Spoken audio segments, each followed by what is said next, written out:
today, I think it's important for coaches, mentors, and parents to really make sure that they have the balance. Like, yeah, you want to push them to work hard, but also what does their day to day look like? What are their hobbies outside of the sport? What kind of passions do they have? So being able to tap into that as well. Because when I say it impacted me, by the time I finished playing basketball, I literally didn't know what else I was good at because that's all my parents had me focus on, and that's all I knew.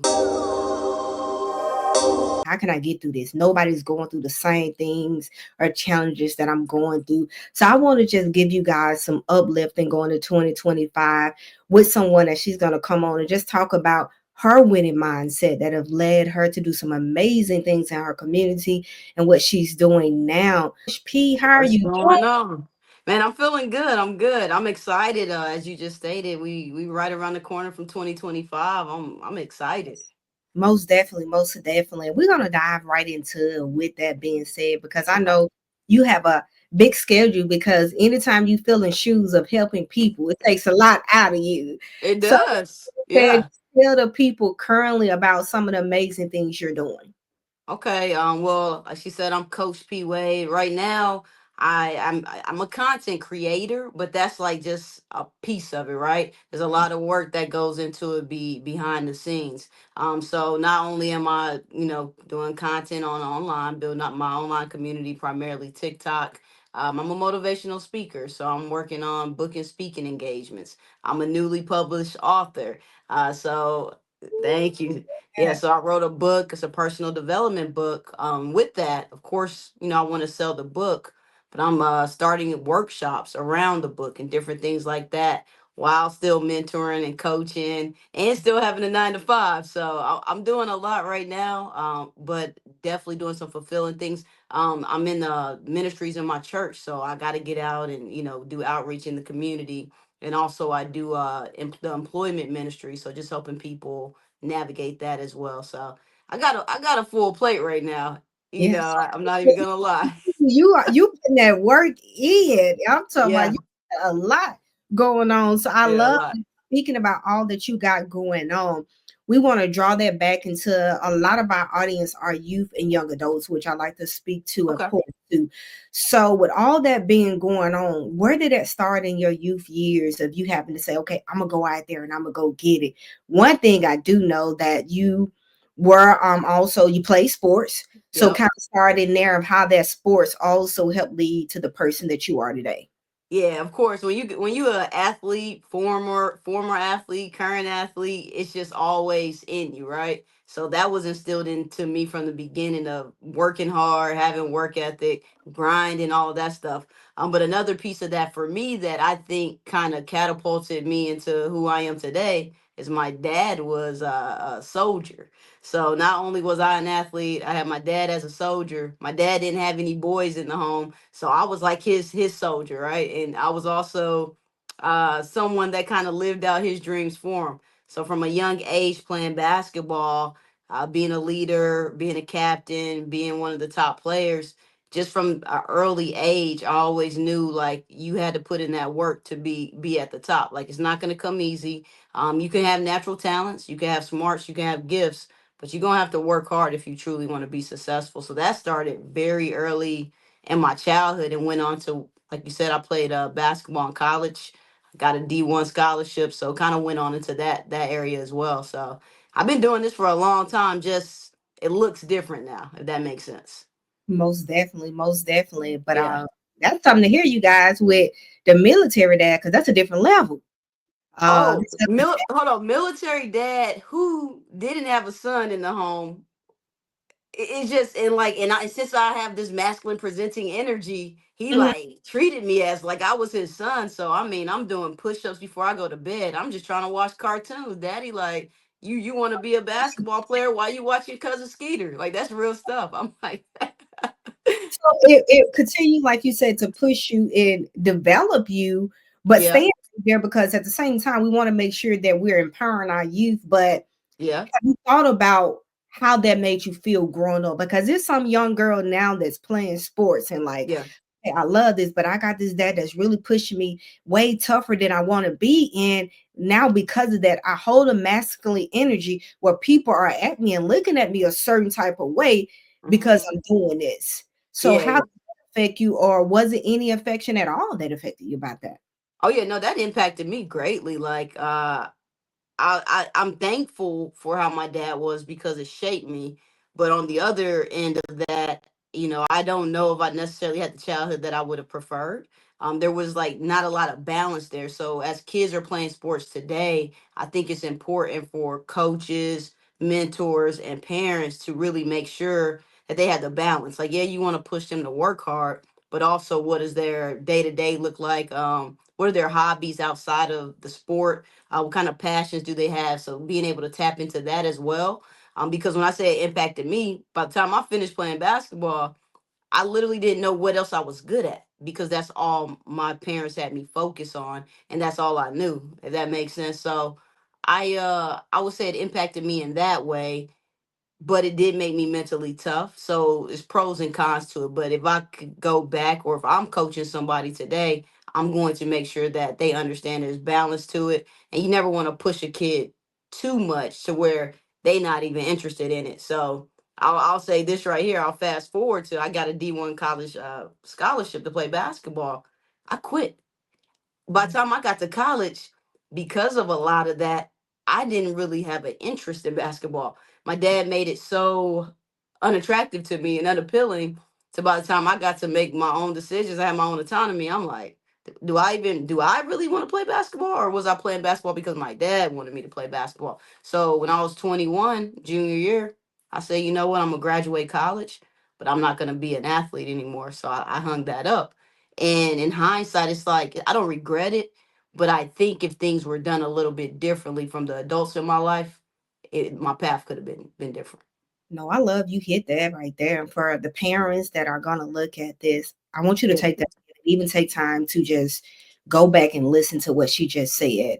Because we can put so much on our youth and our kids to do things. And we're gonna be honest, like you said, a lot of parents are living their dream out through their kids, but it's Yeah. not a dream and it get overwhelming to them. Just Yep. as you said that I had a young athlete, yes, she didn't get the scholarship she wanted to or school, but she decided not to play going and graduated this year and she's at a college, but Hmm. she's like, Coach Perry, I'm glad I didn't play anyway because I was tired. I was overwhelmed with playing. I loved it, but it was draining me because of my parents and how my coaches pushed me. So, Mm. so glad that you put that out there that sometimes a person love can be drawn away because the love is given in a negative way. Yeah, for sure. So, and I know my dad, and I even talked to him about it today. I know he didn't mean any harm. He Mhm. just didn't know another way. I think today we have resources, we have mentors, we have coaches, we have the information, right? So I think nowadays, as a parent, you got to kind of, take a step back, listen, communicate to your kids, let them speak, hear them out, and then kind of navigate it versus just having them play out your dreams. So. Just like I said, having them play out or, we're good and I paid all this money. So All we right. play, we put this money in, but the money can erase the feelings that they're gonna remember. I always tell people, just as you said, you remember when you live, you trying to watch cartoon, you doing push-ups. Yeah. Anything you do, we're gonna remember those things that made us feel bad. That's part of the our connection of thinking of confidence. Hmm.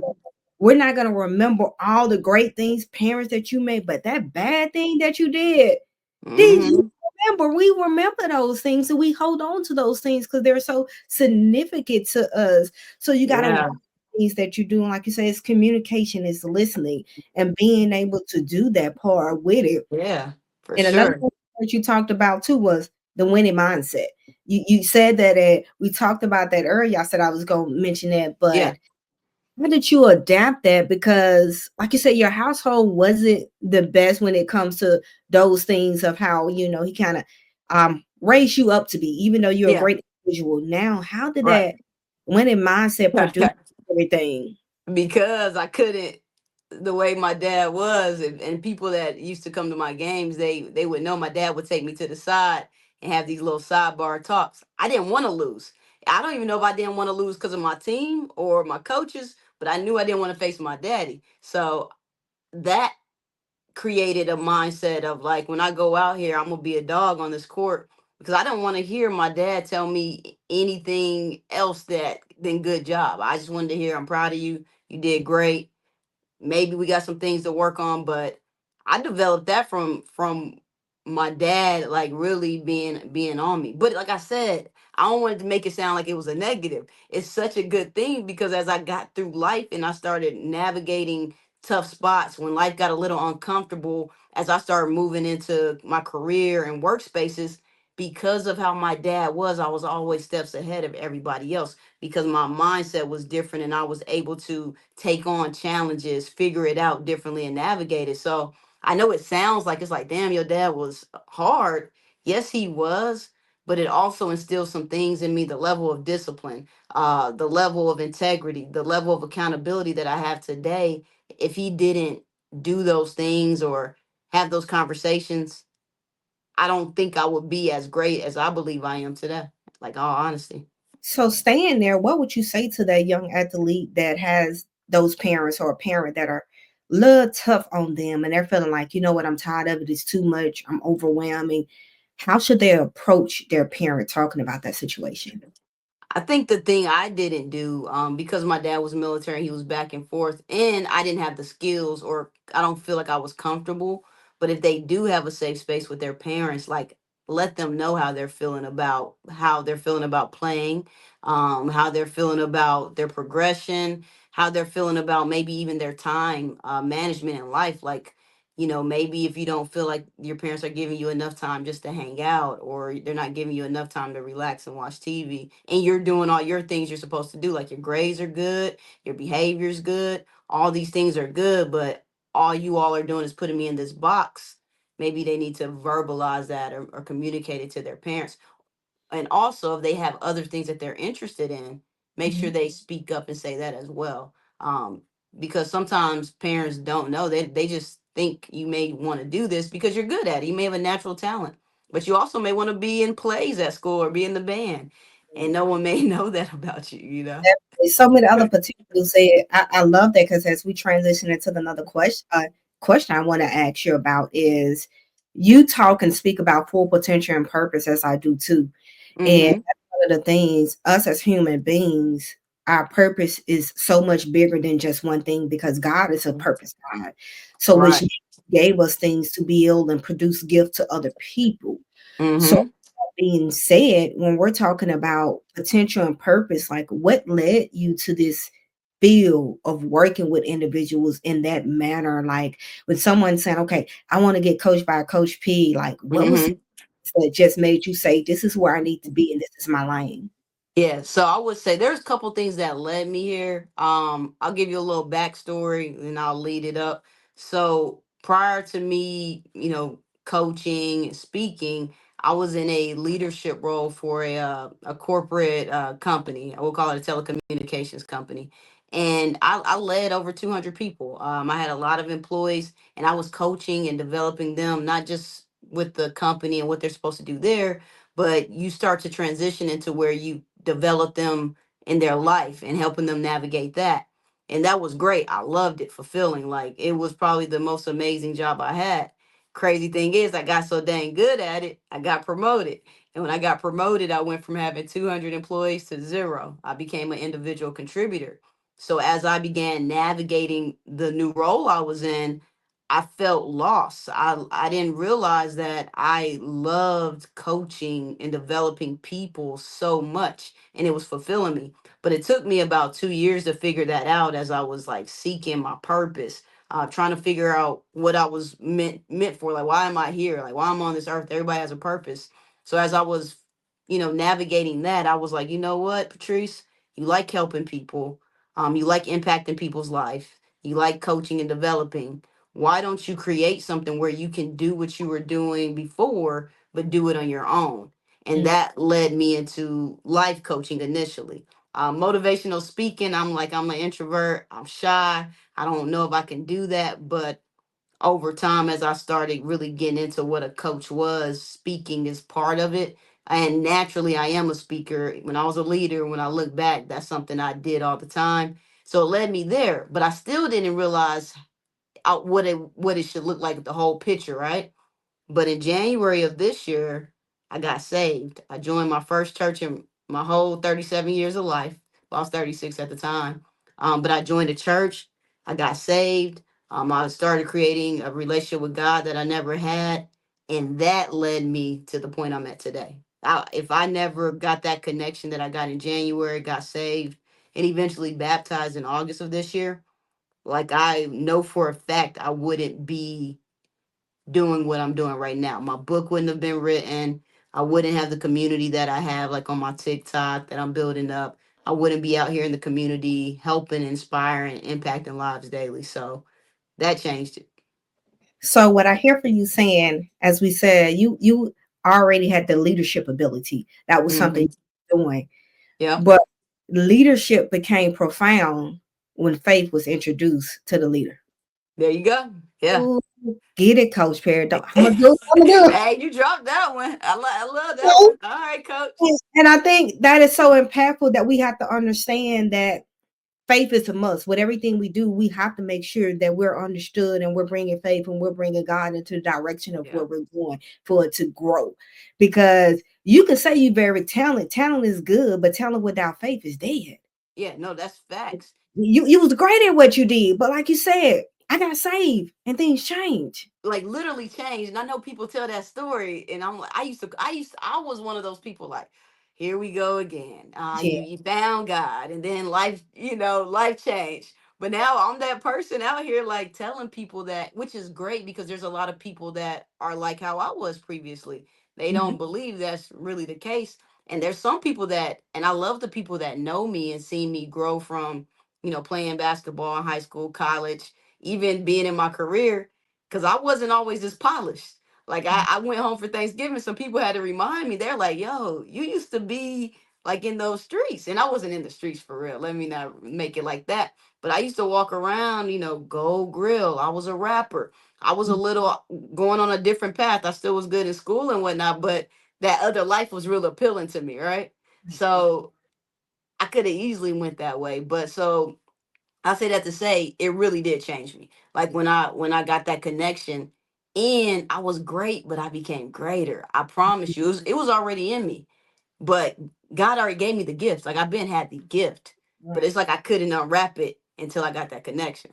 Ooh, and what you say also your environment, because I know a lot of, like you said, a lot of people listening to this and like, yeah, there they go again, that faith walk. Yep. But in addition to that, you got to have the right people around you. So would you kind of speak about that, that environment? Because if you still got the same environment and the old faith, it won't mix. It won't mix. And I talk about this frequently, and it sounds so bad, but I had to subtract a lot of people out of my life. The people that were not adding value, or I felt were hindering or being detrimental to me, or didn't align with the walk I'm on today. It hurts and it's unfortunate, but I had to let those people go. As you start elevating in life and growing, and you're choosing to do things that maybe look different from what you were doing, your circle will change. It's just gonna change. So now, not saying I don't have my same friends. I have a lot of my same friends, a lot of my same family, but I also don't have some. I have a lot of new connections of people that are on the same wavelength, that are trying to grow. They're doing personal development. We're going to conferences. We're joining communities of like-minded individuals, reading books, doing podcasts, like learning and growing. So my circle changed, and that keeps me going because now I got people around me that are going to hold me accountable. I ain't the smartest person in my circle. I got other people around me that's going to hold me accountable. Like, hey coach, you said, I remember I was writing my book, I had an accountability partner, and I was like, yeah, I got to get the book cover done, so I'll do that next week. I let 3 weeks go by, and she's like, coach, I thought you said I was dragging my feet. So people like that in your life, maybe someone from my past wouldn't have checked me. So changing your circle changes your circumstances. So Changing your circle changes your circumstances.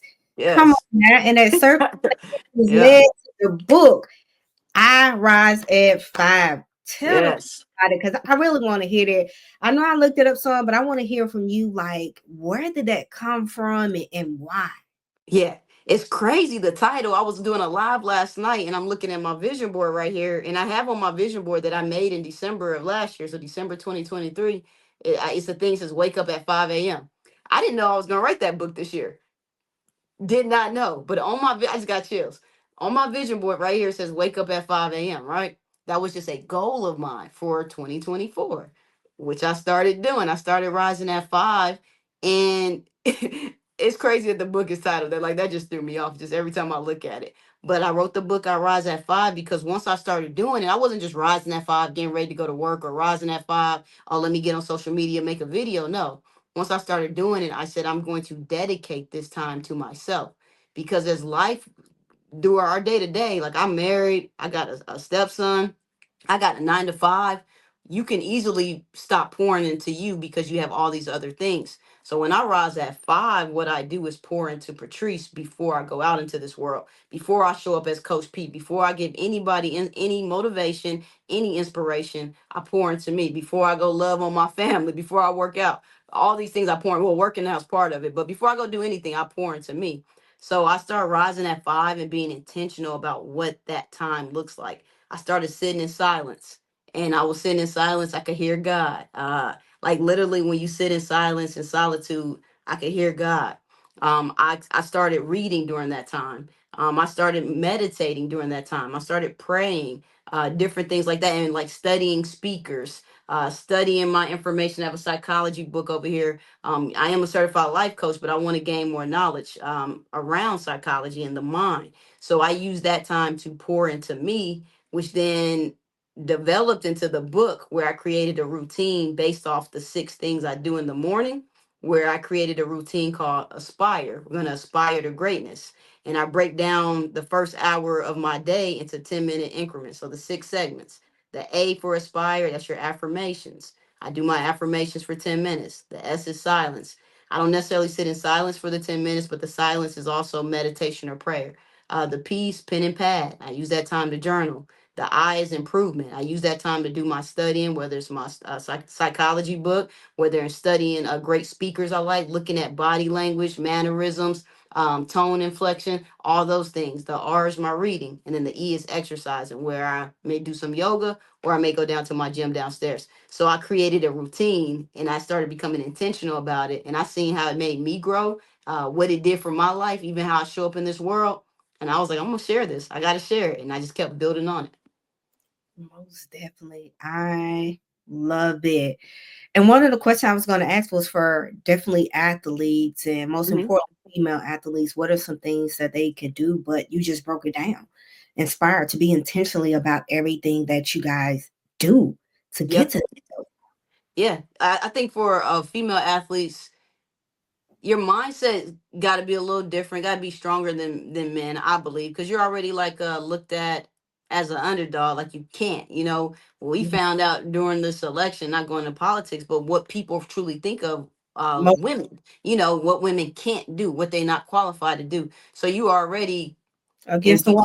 yeah, you are already against the wall, so you got to go a little bit harder. So since you already got to go a little harder, your mindset has to be built a little bit different. So having a strong mental, and I didn't talk about this when I was in college. I didn't have a strong mental. I do say that one thing with my dad, but another reason, I want to throw this in there, of why I quit in college, was because my mental was very delicate. I like to say I got a gentle mental or a delicate mental.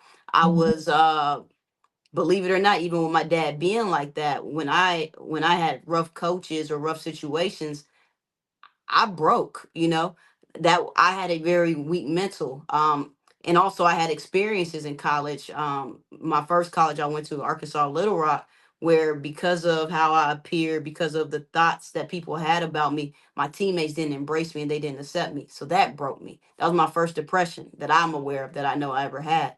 So the mental toughness, but getting that can be, challenging as depending, you a teenager, like how Yeah. do you get that? But having great mentors in your life, and hopefully developing that. If you, of young girls watching this and she doesn't have a mentor, I would say go ask your coach or your parent, hey, can you sign me up for a program to have a mentor? Because that's a safer space sometimes than having to talk to mom, having to talk to dad or coach. You got something different. So Most definitely. And I love that you put that out there. We're going in so many different areas. So we're gonna keep talking with you guys. We definitely gonna have you back, coach, because we got some more pieces I want to get there. But I'm gonna Yeah, try to make sure that these you can intake so much at one time. right. And going into that, I want to drop back, like you said, that identity part Hmm. because a lot of our young athletes are struggling. Former coach myself for 10 years, also played college Okay. ball, definitely understand. But for you saying that it was a struggle with that identity, if you don't mind sharing a little bit again for that young female athlete that is transitioning or saying that this is me, this is how I'm going to look.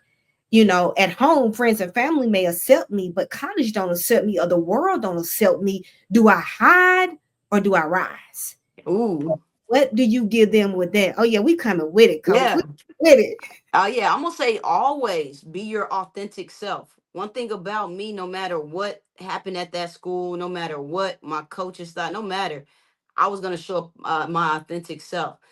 Be true to who you are, because then you can't be anybody else. And then that can start hindering how you're playing. That can do a lot of things that are detrimental to your success. So show up as your authentic self, and sometimes you got to go where you're celebrated, and not just tolerated. And that's the reason for me. I'll tell you this: I transitioned schools after my first year of playing basketball because I was tolerated there. And for me, I'm going to be me. I'm going to be my authentic self. And if people don't like that, that's not the space for me.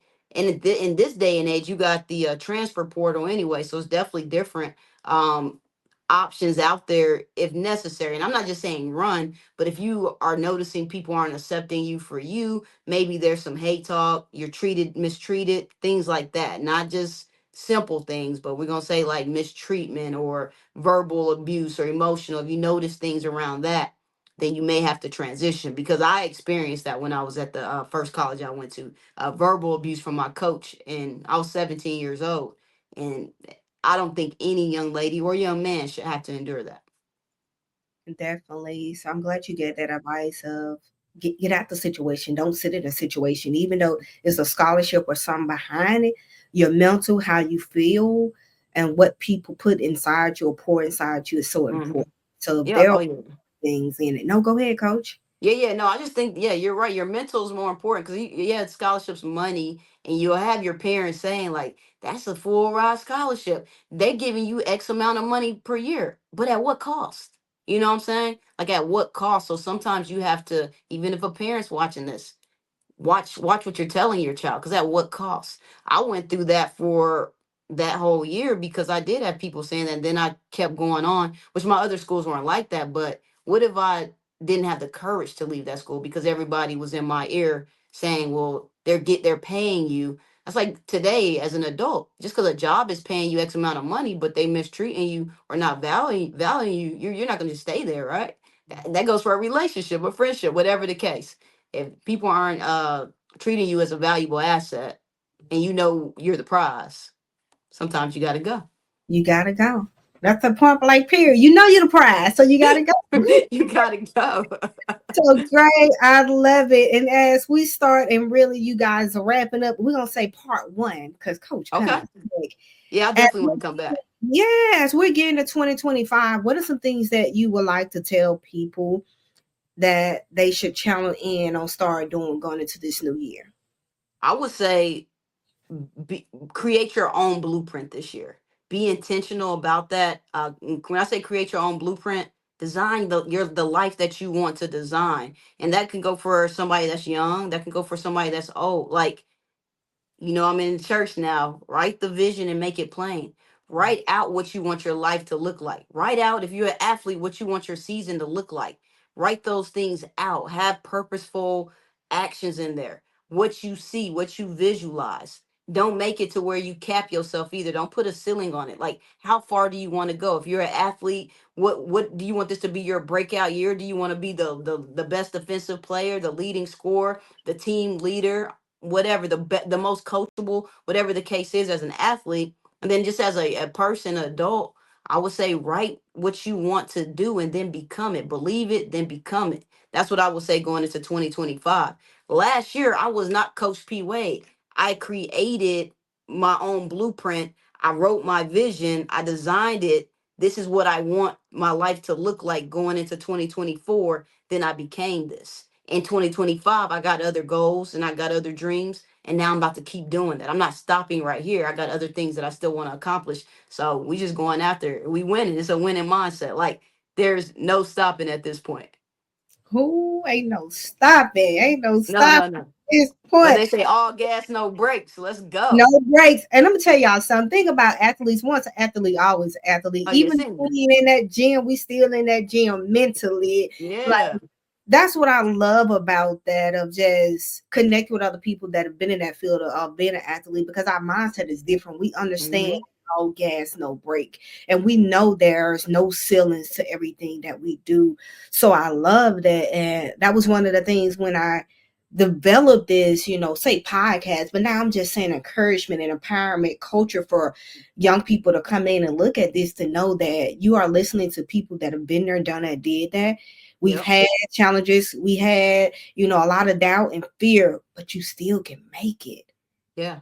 You have to write that blueprint, as Coach said, is your blueprint. Make it plain Yep. and go get it because it's there. And guess what? It's gonna be a lot of stop signs. It's gonna be a lot of people coming in your way. But if you got the blueprint, just like that book, you can erase and put people wherever you want to put them. Facts. Man, and you could Yeah. put. So with that, because we'll keep going because the energy is just so potent. We keep Yeah. going. So You ready? can the people, yes, how can the people find you? How can they connect? And Yeah. if you guys want her as a coach, make sure just let the people know how can they connect. Yeah, so you can find me on TikTok. That's my main platform. So TikTok at Coach P Wade. I'm also have my YouTube podcast, Running Plays with Coach P Wade. So if you type in Coach P Wade on YouTube, you'll be able to find me there. Instagram at Coach P Wade, and then my book, I Rise at Five, is on Amazon. You type in I Rise, it's gonna pop up immediately. So I Rise at Five. I would definitely recommend people get that as they're going into the new year. I definitely think it will be something that will motivate you, inspire you, and get your mind right to go to a different level than where you were this year. I love it. Y'all got all the information. It's definitely going to be below when you guys catch your episode. All that information will be there.